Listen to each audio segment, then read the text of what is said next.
Hi friends, how are y'all doing? Let me make sure my camera's clean. Okay, so I came in here to get my planner, and I'm going through my jewelry and reorganizing it because it got into quite a state, I can tell you. And before I start this video, I am going to grab some lipstick. Okay. Turn on the light. Turn off the fan because it's cold here. On Friday, I don't remember when it started getting cold, but it was warm and now it's cold. But I thought I would do a video. I thought I may owe you a little bit of an explanation and explain my absence. So let's get into that. As you can see, everything is a mess, a complete mess. I'm looking for where Mark put the heater. I'm going to sit down at my computer. The first time I've sat down at my computer, and I can't even tell you how many days. And it's cold in here, and I don't want to be cold. My ego wants me to explain to you that these jeans are oversized. This warm, fuzzy thing is definitely oversized. But when I walk around, it gets all bunched up, and then I just look like a frumpy mess. So there, hopefully my ego is happy. Kleenex.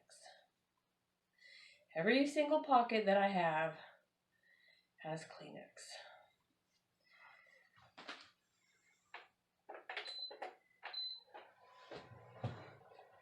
Okay.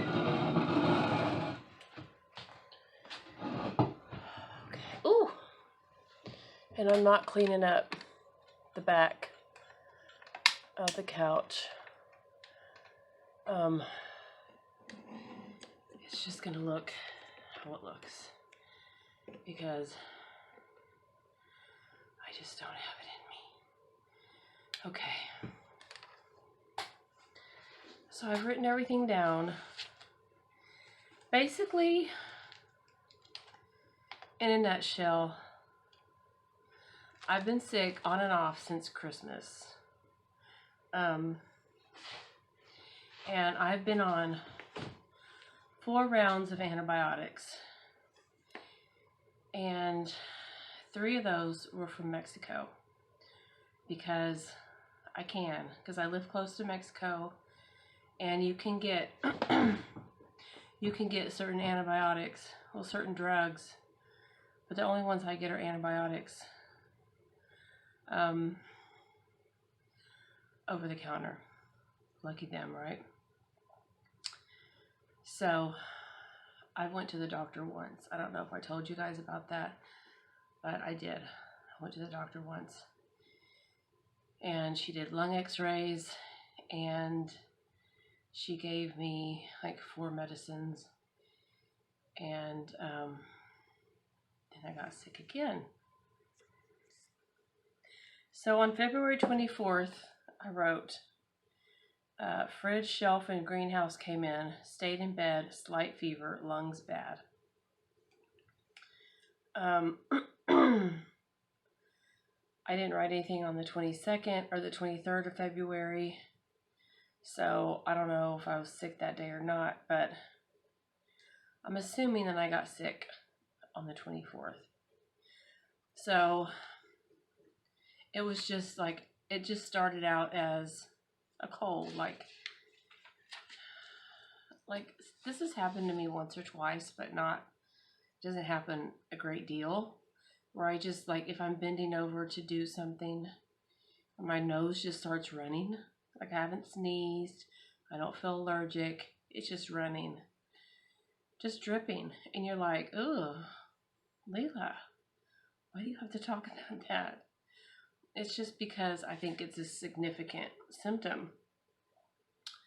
Um, the last time that I uploaded anything, I think was my Dollar Tree haul. And I told you in the Dollar Tree haul that I didn't feel good. So I haven't been like, I don't have a stock of COVID tests at home. And honestly, that has not been my first inclination throughout any of this pandemic to take a COVID test. So I don't know if this is COVID or not, because I finally did take a COVID test. Did I write it down when? You just have to bear with, you don't have to bear with me. I hope you're going to bear with me.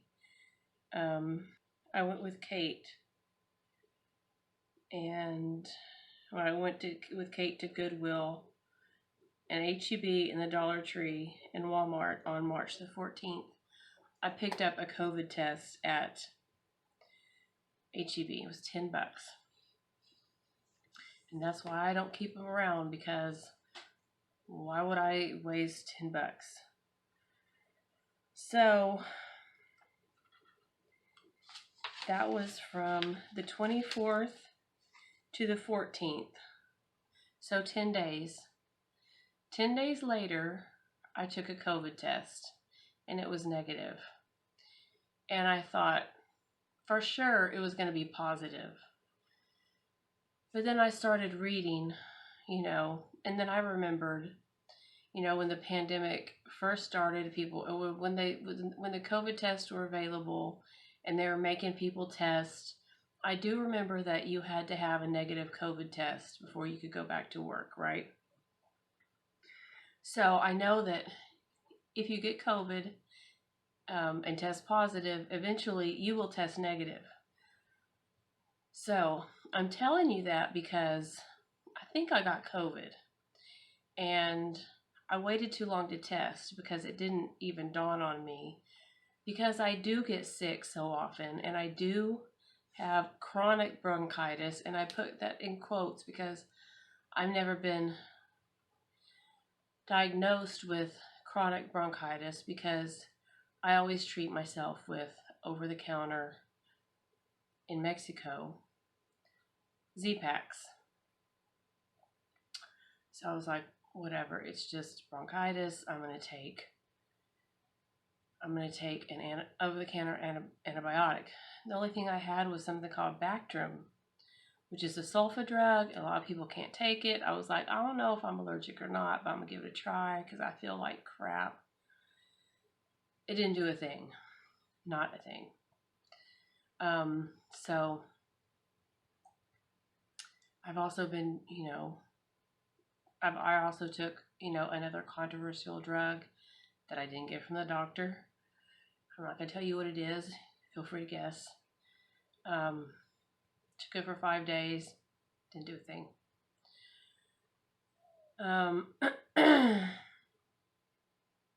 When I first had the inclination that it might be COVID, I was like, something ain't right here. And on Tuesday the 28th,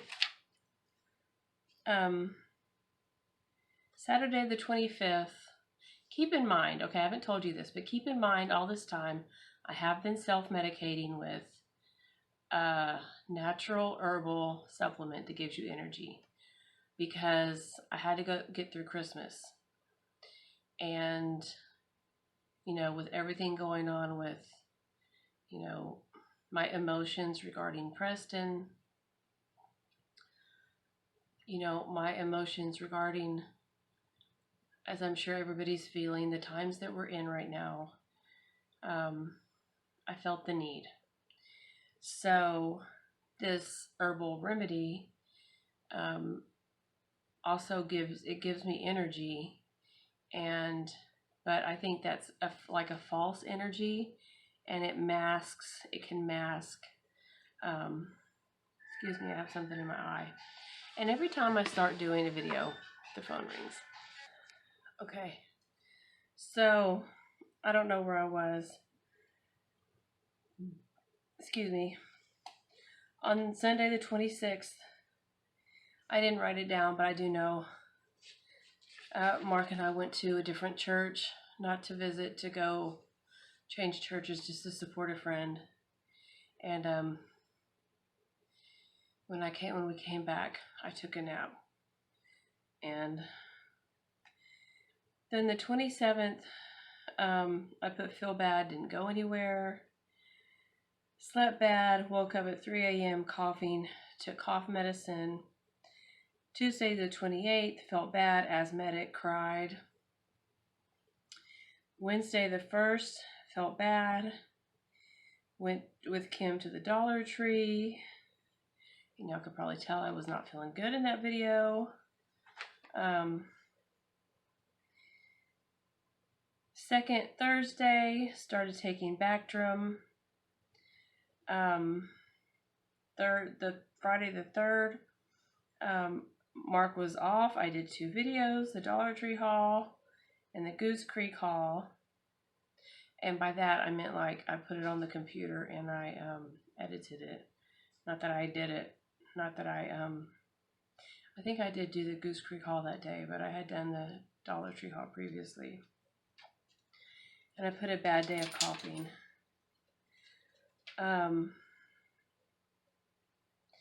I took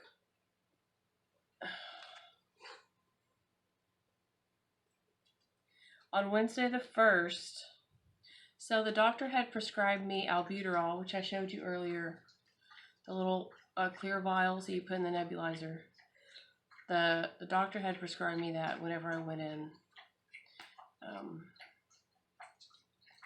I don't know exactly, it's in my calendar, but and I really hadn't used it because the albuterol in the beginning, like when I first started using it, I didn't really have to use it that much. It was just like once a day, and then I didn't use it anymore. I just put it away. But it made me feel like shaky and like when I stood up after I used it. When I stood up, I felt kind of dizzy. I mean, it worked for my lungs. Excuse the dogs. But so Wednesday the 1st, I did one albuterol treatment. Thursday the 2nd, I did one albuterol treatment. Friday the 3rd, I did one in the morning, one in the evening. Saturday, I woke up coughing. And I did one albuterol treatment.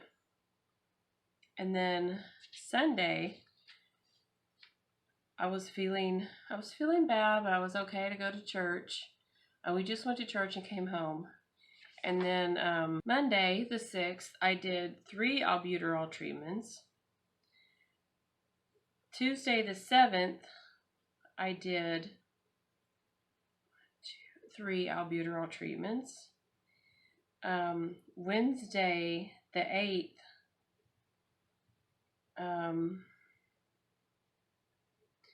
that's when I noticed something was very wrong. I should have noticed before, but I was getting up to do housework and I was very out of breath. I've never experienced this with bronchitis. With bronchitis, my chest felt like real heavy and I felt like I was getting the flu, like everything hurt, like everything ached. I felt poisoned. It just didn't feel good. And then I would start, coughing up. It was disgusting, but I would start coughing up green and yellow stuff, big chunks. It was nothing like that this time. I've never felt like this out of breath before. Like I have to I'm hungry for air. So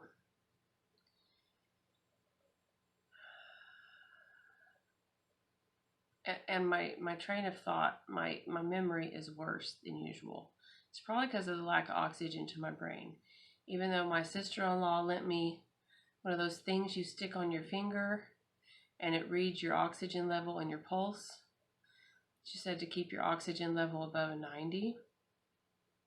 It's usually above a 90, but I'm still like struggling to breathe. So I noticed that on the 8th. Mark was off. We drove to another city to drop off his truck and he did some work. Came back home. I started doing, some chores, and I had to, I would do something and had to sit down. I would do something and I would have to sit down.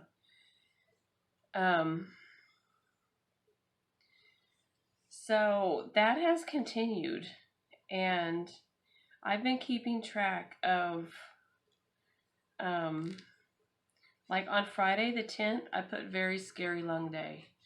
I didn't know if I would be able to stay home or not, if I would have to be hospitalized or go to the emergency room, because I wasn't able to catch my breath.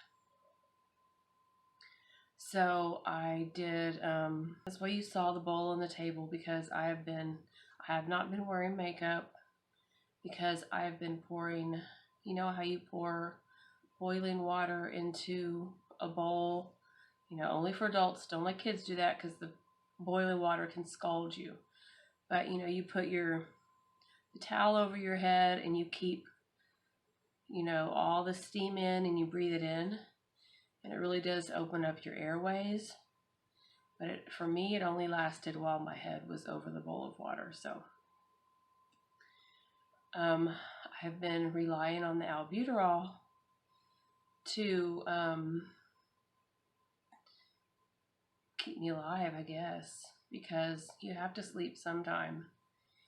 And another side effect that I've been having is like wheezing. Like I wake up and I can't catch my breath, but there's this crackling, wheezing. It sounds like, I don't know, I don't even know. It sounds horrible. It sounds terrifying. I've never experienced anything like this in my entire life. So my theory is I got COVID. I can't prove it. I mean, I think you can if you go to the doctor and they do some sort of test. They can prove that you've gotten it, but I don't know that they can prove that you've recently had it. So,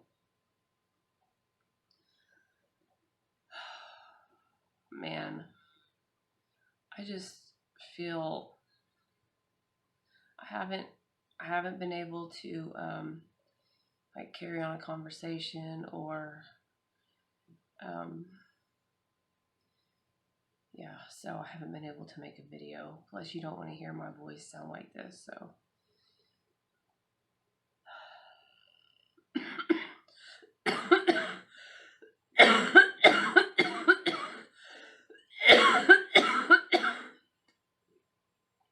So I've also been, looking up YouTube videos, trying to figure out some things I could do at home. And one of the things that I learned is that salt dissolves mucus.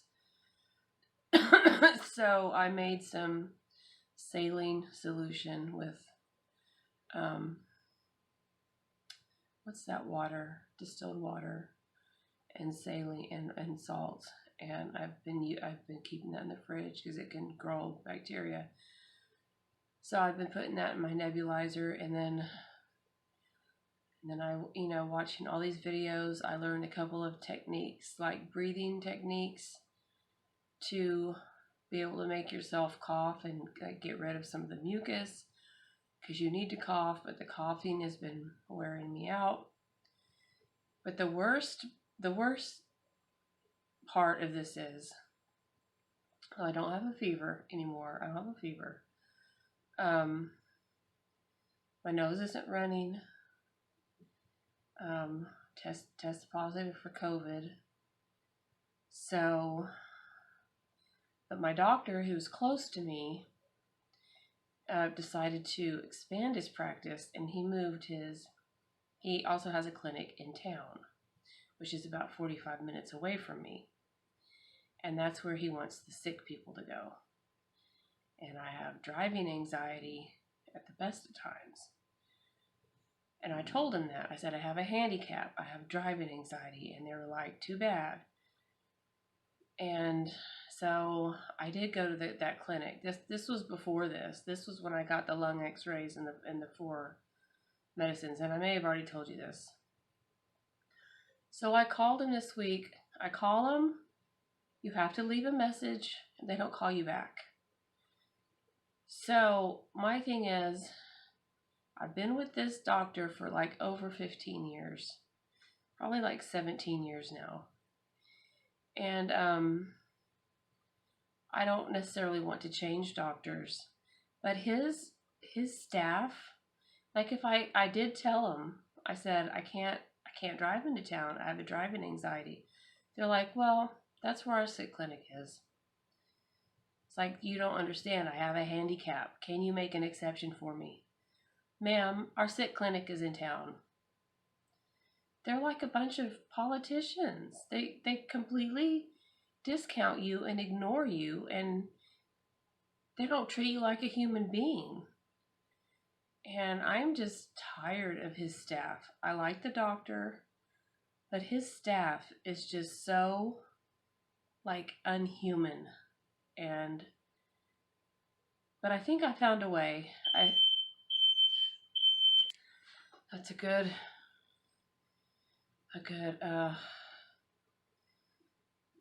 example for you guys why you need fire extinguishers and fire alarms, because I was boiling something on the stove. I hadn't been on the stove for very long, maybe like 10 minutes, and all the water boiled out and started to burn. I was like, oh, what now?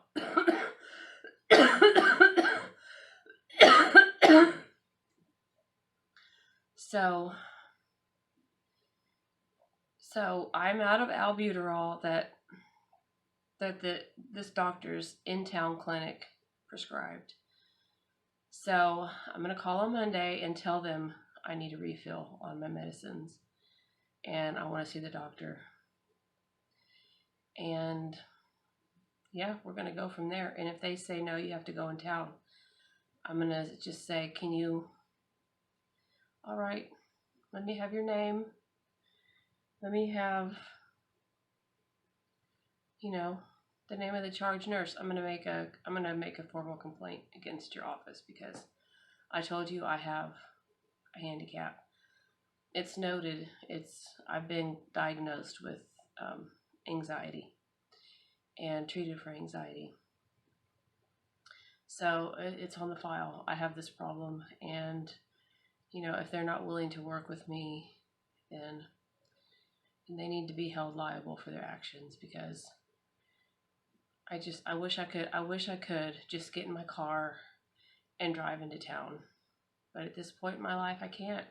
There was a point in my life where I could get in my car and drive anywhere. I used to live in the DFW area, and I would drive home. I would drive back to Corpus. It would be nothing for me just to get in my little red Mustang and drive from there to Corpus. But it's just not like that anymore. And I can't, exposure therapy does not help my type of driving anxiety. I mean, trust me, I drove the kids back and forth to school because they didn't live in our school. They didn't go to school in the school district that we live in. And I drove them back and forth to school. I mean, Mark did too, but I did. And I picked him up and dropped him off, and I had anxiety the whole time.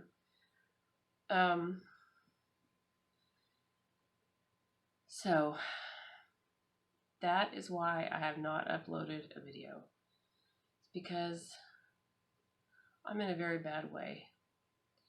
So I don't know if any of you would be willing to share your experiences if you had COVID Is this normal? This like breathlessness after you know you're not symptomatic anymore as far as fever and stuff. Um, I don't really want to go to the doctor because I don't trust the I don't just don't you know after the whole yeah everybody should take the vaccine and everybody should take the booster, it's completely safe, and now it's like they're showing how unsafe it really is. um how are we supposed to trust the medical field anymore? So I just feel conflicted on all sides. um I obviously need to find a new doctor, a doctor that has um, a staff that's caring and treats people like humans, you know, like valuable humans, valued clients, and not like we're just, you know, nothing. But I also need to get better, if that's even possible. I don't even know if that's possible. So I'm going to end that here, and I'm going to upload this and get on the computer for a while. Haven't even been on the computer, so yep, that is where I stand at this moment in time with my channel and with my health. So if you pray, I would ask that you pray for me, pray for the healing of my body, that God would give me wisdom about what to do regarding, you know, the whole doctor situation, and work. I don't want to say a miracle, but you know, just help me, come to my aid and help me, because I am by nature non-confrontational, and I don't want to confront the doctor about his staff. But I mean, I don't want to just be like, I'm going to go see a different doctor, and not that he would even notice I was gone. But, you know, he has to know how his staff is acting, or maybe he does know, maybe he's sanctioning it. Let me know in the comments what you think. So I'm going to wrap this up so I can upload it, and hopefully I will see you in my next video if we're still here. So bye for now.